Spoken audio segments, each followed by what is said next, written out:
Hey guys, welcome back to my channel. So today I'm going to show you guys how to make that whipped coffee from TikTok. And all you need is instant coffee, sugar, and hot water. Add 2 tablespoons of the instant coffee, 2 tablespoons of sugar, add 2 tablespoons of hot water. Then you go and you mix this all up.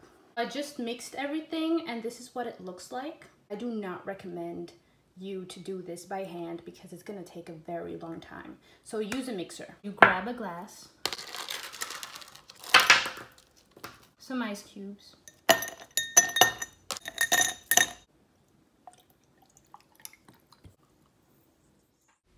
Guys, I accidentally forgot to press record at the part where I put the whipped coffee on top. So yeah, I had to do it over and grab another glass. But this is the end result, and let me tell you, it was really good. So try it out for yourself and see if you like it or not. Thank you for watching, and I'll see you in my next video. Bye! Oh, and of course, don't forget to subscribe to my channel.